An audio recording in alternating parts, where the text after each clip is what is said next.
নমস্কার সবাইকে, আমি মন। আপনারা শুনছেন আমৃত্য ভালোবাসি তোকে, লিখেছেন সালমা চৌধুরী, পর্ব 34। আবির রাশভারী কণ্ঠে আবার বলে উঠল, সবাই জানে খান বংশের বড় ছেলে আমি। চাচাতো ভাই বোনদের মধ্যে আমি বড় হলেও সত্যিকার অর্থে আসিফ ভাইয়া আমাদের মধ্যে সবার বড়, আর আমি দ্বিতীয়। পরিস্থিতি মোকাবিলা করতে বা আমি সফল হতে পারবো কি না জানি না, তবে আমি আমার জায়গা থেকে সর্বোচ্চ চেষ্টা করব ফুপ্পির সাথে আমাদের বাসার সম্পর্ক ঠিকঠাক করার। একটু থেমে আবির আবার বলল, জানিস মেঘ, দুইজন মানুষের জন্য আমাদের বাড়ির প্রতিটা মানুষ ভেতর থেকে দুমড়ে মুচড়ে ভেঙে আছে। তাদের রাগ আর অনাদেয় কর্মকাণ্ডের ফলাফল ভোগ করতে হয় বাকি সদস্যদের। ফুপ্পির মতো কাকামণির জীবনেও সুখ শান্তিও কেড়ে নিয়েছিল এই মানুষগুলো। কাকামণি ঠান্ডা মেজাজের মানুষ হওয়ায় আর শুধুমাত্র ভাই বলে হয়তো এখনো সম্পর্ক ঠিক আছে, তা না হয় ফুপ্পির মতো অবস্থা কাকামণিরও হতো। কাকামণি সবার সামনে প্রাণোচ্ছল থাকে ঠিকই, কিন্তু ওনার ভেতরটায় সবচেয়ে বেশি বিধ্বস্ত। ফুপ্পি তো তবুও ভালোবাসার মানুষকে পেয়েছেন, কাকামণি তো তাও পেলেন না। মেঘের মস্তিষ্ক জুড়ে বিচরণ করছে লক্ষাধিক প্রশ্ন, কিন্তু সেসব প্রশ্নের উত্তরে শুধু বাবা চাচার নামই উঠে আসবে। কাকামণির জীবনের ইতিহাস শোনারও ইচ্ছে নেই, তাই এই বিষয় প্রশ্ন করল না। নিজের আব্বু আর বড় আব্বুর এতটা পাষাণ, এটা ভাবতেই মেঘের কষ্ট হচ্ছে। মেঘ বিভোর হয়ে স্মৃতি মনে করার ব্যস্ত। আবির ভাই ফেরার পর থেকে যা যা ঘটেছে সব মনে করার চেষ্টা করছে। হঠাৎ মাথায় আসলো, আবির ভাই যে বারবার বাবা চাচার মুখের উপর কথা বলেন, ওনারা যদি আবির ভাইকে, এটুকু ভেবেই মেঘ থেমে গেল। চিন্তিত স্বরে বলল, আপনি আব্বু বা বড় আব্বুর মুখের উপর আর কথা বলবেন না প্লিজ। নিজের প্রতি প্রেয়সীর দুশ্চিন্তা দেখে আবির আনমনে হেসে স্বাভাবিক কণ্ঠে বলল, আমি যদি কথা না বলি তাহলে ওনাদের মর্জি মতো সব কিছু করবেন। ওনাদের সকল ইচ্ছে পূরণ করা আমার পক্ষে সম্ভব না। আমি কারো প্রিয় হয়ে থাকতে চাই না। আমি তাই করব যা আমার করতে ইচ্ছে করবে। মেঘের শীতল ছাউনি দেখে আবির ভারী কণ্ঠে বলে উঠল, তোকে আগেও বলেছি, এখন আবারও বলছি, কখনো কারো মন রাখার চেষ্টা করবি না। ঠিক সেই কাজটাই করবি যেটা তোর মন করতে চাইবে। বিষয় ছোট হোক বা বড়, আগে নিজের মনকে প্রায়োরিটি দিবি। আর ফুপ্পির বিষয়টা ভুলেও কাউকে বলবি না। বাড়িতে কাউকে এই বিষয়ে কোনো প্রশ্নও করবি না। তোকে জানানো দরকার ছিল, তাই জানিয়েছি। আজকের পর থেকে বুঝে শুনে পাগলামি করবি, কারণ আমি চাই না তোর পাগলামিকে সিরিয়াসলি নিয়ে কেউ তোর মনে আঘাত করবে। কথা শেষ করে মেঘকে নিয়ে বাড়ি ফিরছে আবির। মেঘের মনে আজ পুরো কোনো অনুভূতি নেই। এই যে এতদিন জান্নাত আপুকে নিয়ে এত দুশ্চিন্তা করলো, সেই জান্নাত আপু সম্পর্কে তার ভাবি হয়ে গেছে। বাড়ির রহস্য না জানলে আজ মেঘ আবিরকে নিজের মনের কথা বলেই দিত, কিন্তু তার বাড়ির মানুষ যে ভালোবাসার জাতশত্রু, তারা তো কোনোদিনই মানবে না। আবির ভাইয়ের প্রতি যে সে অসম্ভব দুর্বল, আবির ভাইকে এই জীবনে কি আদৌ পাবে? আবির বাইক চালাচ্ছে আর মনে মনে ভাবছে, আমার জীবনটা কেন এমন হলো? তোর প্রবল অভিমান আমায় দেশ ছাড়তে বাধ্য করেছিল। 6 বছর যাবৎ আমি নিজের উপলব্ধি জমিয়েছি, সেই সুদীর্ঘ অভিসন্ধি বাস্তবায়নের সুযোগটাও পেলাম না আমি। ভেবেছিলাম দেশে ফিরে তোর কাছে আমার চিত্তের অবক্ত প্রণয় প্রকাশ করব। এত বছর তোকে ঘিরে কত লক্ষাধিক স্বপ্ন দেখেছি, সেই সব স্বপ্নের কথা হাজির করব। গত 6 বছর শুধু একটাই পরিকল্পনা করেছি, কিভাবে তোকে আমাতে আসক্ত করব। 3 মাসের মধ্যে তোকে আমার বউ করে নেব, এই দৃঢ় সংকল্পে নিজেকে প্রস্তুত করেছিলাম। কিন্তু একটা ঘটনা আমায় চূর্ণ বিচূর্ণ করে দিয়েছে। গত 1 বছর যাবৎ আমি নিজের সঙ্গে লড়াই করছি। তোকে উপেক্ষা করার বিন্দুমাত্র শক্তি যে আমার ছিল না। দেশে ফিরে প্রথমবার তোর লালিত মুখমণ্ডল আর মায়াবী আঁখি দেখে এক মুহূর্তের জন্য নিজেকে উন্মাদ মনে হয়েছিল। ইচ্ছে হয়েছিল খানবাড়ির সব নিয়ম নীতির বিনাশ করে হলেও তোকে আমার করে নেই, কিন্তু আমি পারিনি। আজও আমি তোকে ভালোবাসি বলতে পারছি না। তুই পরিবার ছাড়তে পারবি না, আর আমি তোকে। নিজেকে প্রতিষ্ঠিত করা ছাড়া আমি আর কোনো পথ খুঁজে পাচ্ছি না। তোকে পাওয়ার জন্য যতটুকু যোগ্যতা অর্জন করা দরকার আমি ঠিক ততটুকুই যোগ্য হব। তারপরও আমার তোকেই লাগবে। আমার তোকে পাওয়ার ইচ্ছে যতটা প্রবল, তোর মনেও আমাকে পাওয়ার সেই শানিত ইচ্ছে জাগতে হবে।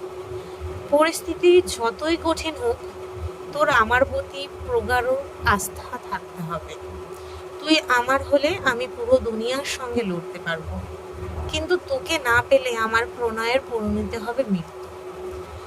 বাসার সেই মোড়ে মেঘকে নামিয়ে আবির ঠান্ডা কণ্ঠে বলল, যা বলছি তা মাথায় রাখিস। সামনে তানভীর আছে, ওর সঙ্গে বাসায় যাবি। বাসায় কেউ কিছু জিজ্ঞেস করলে তোর কিছু বলার প্রয়োজন নেই, যা বলার তানভীর বলবে। জান্নাতের বিয়ের কথা কাউকে বলিস না, আর অতিরিক্ত দুশ্চিন্তা করে নিজের শরীর খারাপ করিস না। ফুপ্পির সাথে সম্পর্কটা আমি ঠিকঠাক করার চেষ্টা করব, তুই সাবধানে থাকিস। তানভীর বাসার কাছেই মেঘের জন্য অপেক্ষা করছিল। মেঘকে নিয়ে বাসায় ঢুকেছে। ড্রয়িং রুমে দুই ভাই বসে আছেন। মেঘ আর তানভীরকে দেখেই মোজাম্মেল খান প্রশ্ন করলেন, কোথায় গেছিলাম? মেঘ তানভীরের মুখের দিকে তাকাতেই তানভীর বলল, তুই রুমে যা। ভাইয়ের কথা মতো মেঘ রুমে চলে গেছে। ওরা দুই ভাই মেঘকে এমনভাবে আগলে রাখে যেন বাড়ির কেউ কিছু বলতে না পারে। বড়রা কিছু বললে কষ্ট বেশি পাবে, কিন্তু তানভীর যেহেতু ছোট থেকেই শাসন করে, তাই ভাইয়ের শাসন মেঘের এখন সয়ে গেছে। তানভীর যা যা কথা বলার তা বলে রুমে চলে গেছে। মেঘ ফ্রেশ হয়ে শুয়ে পড়েছে। বিকেল থেকে এত এত ঘটনার সম্মুখীন হতে হয়েছে যেগুলো মাথায় স্থির হতেও একটু সময় লাগবে। মেঘের আবেগ অনুভূতি সব বিলীন হয়ে গেছে। আবির ভাইয়ের বলা প্রতিটা কথা মাথায় ঘুরপাক খাচ্ছে। একটা কথা বারবার মনে হচ্ছে, এই বাড়ির প্রতিটা মানুষ ভেতর থেকে দুমড়ে মুচকে ভেঙে আছে। ফুপ্পির বিষয় জানার পর মেঘের হৃদয়টা ভেঙে চূর্ণ বিচূর্ণ হয়ে গেছে। 4 মাসের প্রেমানুভূতি প্রকাশ করার আগেই সব শেষ হয়ে গেল। আবির ভাইয়ের প্রতি যে আকাশ সম প্রলয় লীলা, সবই ফিকে হয়ে গেছে। ফুপ্পি আর কাকামণির মনে কতই না কষ্ট। এসব ভেবে কখন যে ঘুমিয়ে পড়েছে নিজেও জানে না। আবিরের জন্য অপেক্ষা করার শক্তিটুকুও আর ছিল না। আবির মেঘকে নামিয়ে দিয়ে আবার বিয়ের প্রোগ্রামে গেছে। রাকিবের বেস্ট ফ্রেন্ড হিসাবে এ সময় আবিরকে রাকিবের পাশে থাকা খুব বেশি প্রয়োজন। রাকিবের একমাত্র বোন জান্নাত। রাকিবের আর একটা ছোট ভাইও আছে, তবে বোনের প্রতি ভাইদের ভালোবাসা একটু বেশিই তীব্র হয়। সপ্তাহখানেক হয়ে গেছে, কিন্তু মেঘের মাথা থেকে ফুপ্পির ঘটনা কোনোভাবেই যাচ্ছে না। যতবার আব্বুকে আর বড় আব্বুকে দেখে ততবারই মনে হয় ওনারা হিটলারের থেকেও নিকৃষ্ট। এতদিন আবির ভাইকে হিটলার বলায় নিজেই অনুতপ্ত হচ্ছে।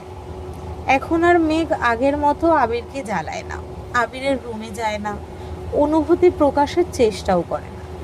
আব্বু আর বড় আব্বুকে দেখলে যতটা রাগ হয়, আবির ভাইকে দেখলে ঠিক ততটাই কষ্ট হয়। আজ তানভীর প্রোগ্রামে ব্যস্ত। হঠাৎ ফোনে কল বাজতেছে। ফোন বের করে অবাক চোখে তাকায়। বন্যা কল দিচ্ছে।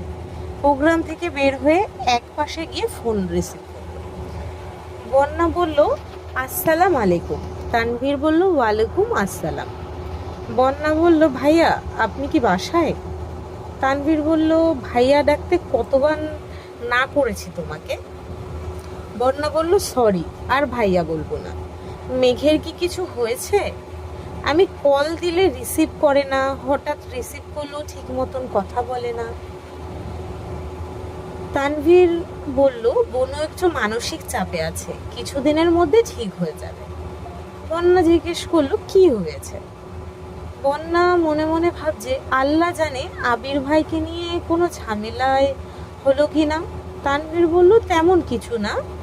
তোমার কি খুব দরকার? কিছু বলার থাকলে আমায় বলতে পারো, আমি বনুকে জানিয়ে দেবো নে। বন্যা আমতা আমতা করে বলল, ওই রকম কিছু না, কথা হইতেছে না তাই চিন্তা হচ্ছিল, এর জন্য আপনাকে কল দিলাম। তানভীর ঠান্ডা কণ্ঠে শুধল, আর কোনো কারণ নেই? বন্যা আস্তে করে বলল, না মানে আছে। তানভীর ধীর কণ্ঠে বলল, বলো। বন্যা ঢোক গিলে ভয়ে ভয়ে প্রশ্ন করল, আজকে কি আপনার একটু সময় হবে? তানভীর ভ্রু কুঁচকে প্রশ্ন করল, কেন? বন্যা একটু থেমে বলল, আপনার সাথে কি দেখা করা যাবে? আপনি মেঘকে নিয়ে আসলে ভালো হতো, যদি আপনার সময় হয় আর কি। তানভীর জানালো, বনুর মনের অবস্থা খুব একটা ভালো না, তারপর আমি জিজ্ঞেস করবো না। বনু না আসলে কি আমি আসতে পারবো, নাকি দেখা করতে হলে বনুকে নিয়েই আসতে হবে? বন্যা কিছু বলছে না দেখে তানভীর আবার বলল, আমি বিকেলে কল দেবো তোমায়, রাখছি এখন। তানভীর ফোন রেখে আবিরকে কল দিল। আবিরের কড়া নিষেধ, মেঘকে এখন কোথাও নেওয়া যাবে না, মেঘকেই ঠিক করতে হবে। সব বিষয়ে আবির বা তানভীর মেঘকে সাহায্য করতে পারবে না। তানভীর কি করবে বুঝতে পারছে না। মেঘকে জিজ্ঞেস না করলে বা মেঘের মতামত না নিলে পরবর্তীতে বন্যা বিষয়টা জানলে তানভীরকে ভুল বুঝবে। আবার মেঘ যদি ঘুরতে যেতে রাজি হয়ে যায় তাহলে আবির তো তানভীরকে মেরেই ফেলবে। দুটানা কাটিয়ে শেষমেশ মেঘকে কল করলো। মেঘ তখন উপন্যাস পড়ায় ব্যস্ত। বাসায় শুয়ে বসে থেকে আর ভালো লাগছিল না। ফোন চাপতে গেলে আবির ভাইয়ের আইডি আসে সামনে। আবির ভাইকে দেখলে বুকের ভেতরটা কেঁপে ওঠে। পড়াশোনার চাপ নেই, বাড়ির কারোর সাথে কথা বলতে ভালো লাগে না। চুপচাপ শুয়ে বসে থাকলে বারবার শুধু ফুপ্পির কথা মনে পড়ে। এসব কিছু কাটাতে আবির ভাইয়ের দেওয়া উপন্যাসের বইগুলো পড়া শুরু করেছে। বেশিরভাগ সময় উপন্যাসই পড়ে। উপন্যাস পড়ার আরেকটা অন্যতম কারণ হলো নিজেকে সবার থেকে আড়াল করে রাখা। তানভীর 2-3 বার জিজ্ঞেস করেছে ঘুরতে যাবে কিনা, কিন্তু মেঘের ঘুরতে যাওয়ার কোনো ইচ্ছে নেই। বোর রাজি না হওয়াতে তানভীরের জন্য ভালোই হয়েছে, আবিরের কাছে বকা খেতে হয়নি। কিন্তু বন্যা দেখা করবে কিনা কে জানে। বিকেলের দিকে প্রোগ্রাম শেষ করে তানভীর বন্যাদের বাসার গলি পর্যন্ত গিয়ে বন্যাকে কল দিল। বন্যা কিছুক্ষণের মধ্যে রেডি হয়ে একটা শপিং ব্যাগ হাতে নিয়ে আসলো। তানভীরের সাথে একা ঘুরতে যাওয়ার ইচ্ছে ছিল না বলেই মেঘকে আনতে বলেছিল, কিন্তু মেঘ এলো না, অথচ তানভীর এসে দাঁড়িয়ে আছে। তাই বাধ্য হয়ে বন্যা বেরিয়েছে। ঘন্টাখানেক তানভীরের সাথে বাইকে ঘুরেছে, কিন্তু একবারের জন্যও তানভীরকে স্পর্শ করে। সন্ধ্যার দিকে রেস্টুরেন্টে বসে আছে বন্যা আর তানভীর। বন্যা আশেপাশে একবার তাকিয়ে পরিস্থিতি বোঝার চেষ্টা করলো। তারপর হাতের শপিং ব্যাগটা তানভীরের দিকে এগিয়ে দিয়ে বলল, এগুলো আপনার জন্য। তানভীর বিস্ময়ের সঙ্গে তাকিয়ে বলল, আমার জন্য? বন্যা উপন্যাস মাথা নাড়াল, কিন্তু কেন? আপনি দুবার আমায় ট্রিট দিয়েছেন, গিফটও দিয়েছেন, আমারও তো উচিত চান্স পাওয়া, খুশিতে আপনাকে কিছু দেওয়া। তানভীর শপিং ব্যাগটা নিজের কাছে এগিয়ে নিল। র্যাপিংয়ে মোড়ানো একটা বক্স খুলতেই চোখে পড়লো একটা কালো চেইনের ঘড়ি, অনেক সুন্দর ডিজাইনের, মোটামুটি দামিও। তানভীর ঘুরিয়ে ফিরিয়ে ঘড়িটা দেখে বলল, ঘড়িটা অনেক সুন্দর, কিন্তু আমি তো ঘড়ি পরি না। বন্যা আস্তে করে বলল, ছেলেদের হাতে ঘড়ি থাকলে ভালো লাগে, তাই নিয়েছি। আপনি ঘড়ি পরেন কি না তা তো আমি জানতাম না। ব্যাপার না, পছন্দ করে এনেছো তার জন্য ধন্যবাদ। এই বলে তানভীর ঘড়িটা হাত দিল। শপিং ব্যাগে আরেকটা সুন্দর ওয়ালেট আর ঘড়ির বক্স শপিং ব্যাগে রেখে খাওয়া দাওয়া করে বন্যাকে বাসার কাছে পৌঁছে দিয়ে তানভীর বাসায় আসছে। আবির ড্রয়িং রুমে বসে কফি খাইতেছিল। তানভীরের হাতে ঘড়ি দেখে কপাল কুঁচকে ঠাট্টা স্বরে বলল, কারোর জন্য কেউ একজন তার ইচ্ছের বিরুদ্ধে কত কাজই না করছে, অবশ্য এসব দেখতে ভালোই লাগছে। তানভীর ঘড়ি পরা হাতটা নিজের পেছনে লুকিয়ে মন খারাপ করে বলল, মজা করছো? আবির সশব্দে হেসে উঠল। তানভীর গাল ফুলিয়ে সিঁড়ি দিয়ে উঠছে। আবির সোফায় বসে সেদিকে তাকিয়ে হেসেই যাচ্ছে। বেশ কিছুদিন কেটে গেল। খাবার টেবিলে দেখা হয় মেঘের আর আবিরের।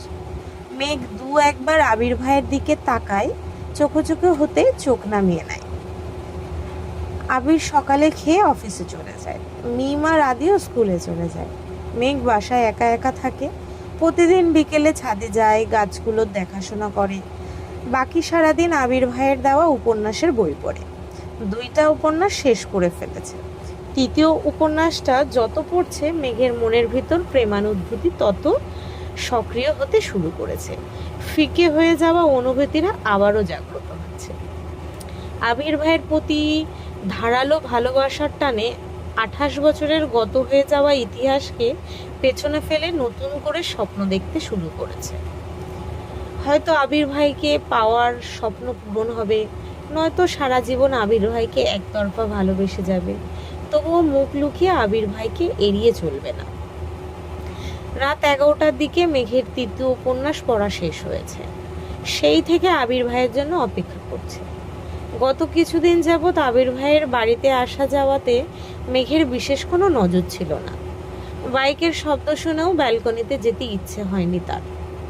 আজ এতদিন পর মেঘ আবির ভাইয়ের জন্য ব্যালকনিতে দাঁড়িয়ে অপেক্ষা করছে। অথচ আবির ভাই ফিরছেই না। আবির ইদানিং অফিস থেকে সন্ধ্যায় বাসায় ফিরে ঘন্টাখানিক পর আবার বের হয়। ফিরতে ফিরতে রাত 12টা বেজে যায়। যেহেতু মেঘ আবিরের সাথে কথা বলে না, আবিরের জন্য অপেক্ষা করে না, তাই আবিরও নিজের মতোই চলাচল করে। 12টার দিকে আবির বাসায় ফিরছে। আবিরকে দেখেই মেঘ ব্যালকনি থেকে মিষ্টি করে হাসে। এতদিন পর আজ মেঘের মুখে একটু হাসি ফুটেছে। আবির বাইক থেকে সেই দৃশ্য দেখলো কি না কে জানে। আবির নিজের রুমে ফ্রেশ হতে চলে গেছে। মেঘ চুপি চুপি ড্রয়িং রুমে আসছে। এত রাতে কেউই সজাগ নেই। টেবিলের উপর আবিরের জন্য খাবার ঢেকে রাখা হয়েছে। মেঘ খাবারগুলো দেখছে। এর মধ্যে আবির নিচে নামলো। মেঘের থেকে কয়েক পা পেছনে দাঁড়িয়ে ডাকলো, কি করছিস সেখানে? আবিরের কণ্ঠ শুনে আঁতকে উঠে ঘাড় ঘুরিয়ে তাকালো মেঘ। মেঘ আবিরের চোখাচোখি হতেই আবির একটানা 2বার ভ্রু নাচালো। মেঘ নিঃশব্দে হেসে উঠল। দীর্ঘ প্রতীক্ষার পর প্রেয়সীর মুখে হাসি দেখে আবিরের মন এক মুহূর্তেই শান্ত হয়ে গেছে।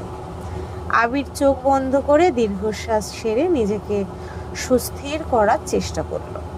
মেঘ মাথা নিচু করে বলল, আপনি এগুলো দিয়ে কিভাবে খাবেন? আপনাকে একটা ডিম ভেজে দেই? মেঘের এমন কথা আবির চোখ মেলে তাকাল। ভারী কণ্ঠে জবাব দিল, কোনো প্রয়োজন নেই, আমি খেতে পারবো।